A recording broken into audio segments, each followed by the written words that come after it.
تعالى اقولك ازاي ترصي نيش العروسة بطريقة حلوة وبسيطة، وتبيني كمان جمال الكاسات والكوبايات، وازاي ترصي طقم الجاتوه وطقم الصيني. طبعا طقم الصيني كمان بيكون كبير، فلازم تستغلي كل مكان في النيش بتاعك.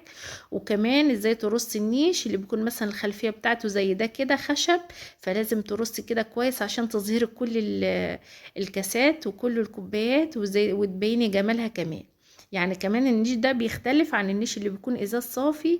ليه بقى؟ الازاز مع الاضاءة بيدي كمان منظر احلى من اللي هو الخلفية بتاعته خشب زي ده.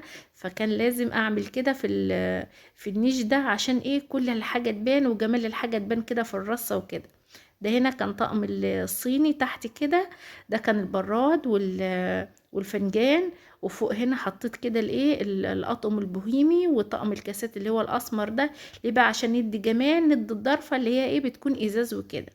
والناحية التانية نفس النظام كده، في الجهة التانية حطيت كده طقم الجاتوه في النص وحواليه الكوبايات بتاعته، وفوق هنا كاسات باللون الفضي الحلو ده. وحطيت كمان في ريحه كوبايات مذهبة وكاسات سادة. وتحت هنا بقى كان الأكروبال، حطيته هنا بقى الأطقم بتاعته والفنجان بتاعه، وحطيته قدامه كده الورد المجفف عشان يبان. وتحت كده بقيت الصيني بقى رصيته كده رصة حلوة. ليه بقى؟ عشان يبان يعني تحت كده، لأن ضرفة النيش مش ازاز كلها، نصها خشب ونصها ازاز، فلازم ايه كل حاجة تبان وكده. وده هنا كان طقم بولات، وحطيت وراه طقم صواني عشان ايه يدي واجهة ورا كده. وتحت كمان الاطباق دي من الصيني حطيتها بالشكل ده عشان ايه؟ يعني زي مكان المراية كده ورا بالظبط.